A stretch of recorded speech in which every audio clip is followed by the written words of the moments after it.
Welcome back to another segment of Ask Fr Silva, and this week's question is inspired by a 7th grade religious ed class that I met with this past week.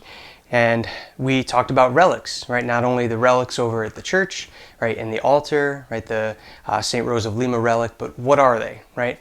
Well, relics have 3 particular classes, right? First class, second class, and third class.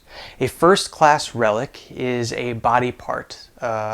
It could be hair, it could be blood, it could be bone, it could be a fingernail of that particular saint. Typically in the process of canonization of the church declaring someone that is in fact a saint, when they get to the stage of being beatified, that stage they exhume the body to see if the body is incorrupt or not.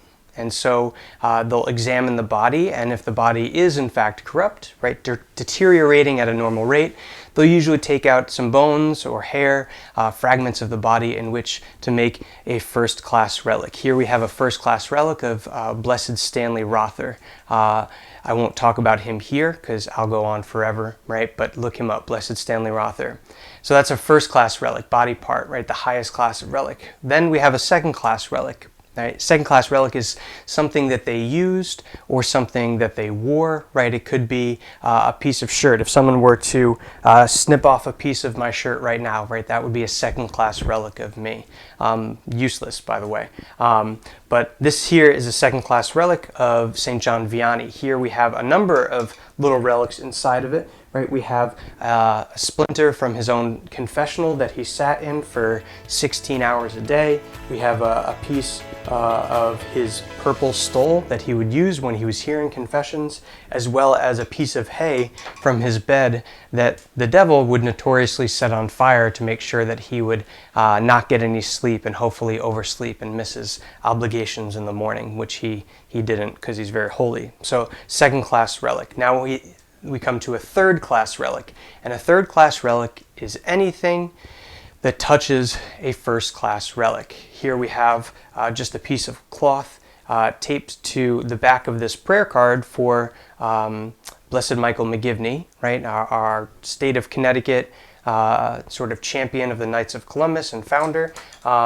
And this particular relic was touched to the first class relic when they were doing the beatification process. And so anything that touches a first class relic. And so every time I see a first class relic, and I'm permitted to, right, I take my own personal rosary, right, and I place it, I touch it to a first class relic. And so my rosary is a third class relic of some hundreds and hundreds of saints, right? Ones that I don't even know about, but it's a great practice to get into and a reminder. And so we can go on and on about relics, but the fact is they remind us and they call to mind the fact that God uses the things of this world, right? The tassel of his cloak to heal the hemorrhaging woman, right? Or even the fact that someone passes by Peter's shadow and has great conversion and is healed, right? So the Lord wants to use the physical objects of this world because guess what? He became the physical object in this world, right? The incarnation gives credence to the fact that this world is good, right? It was created good, and he wants to use the good things of this world to glorify him, even the bodies and the clothing and the objects and even things that have touched the body of his saints, right? Ultimately to give him glory, right? To point back to our Lord and to point back to what he did through these particular saints. So, right, relics are a beautiful tradition of our church, very, very powerful, especially when you may be struggling. So, right, call upon the saints, right, venerate relics, and right, give thanks to God that he wants to use the stuff of this world, right, because guess what? You're stuff in the world. So, that's a great thing.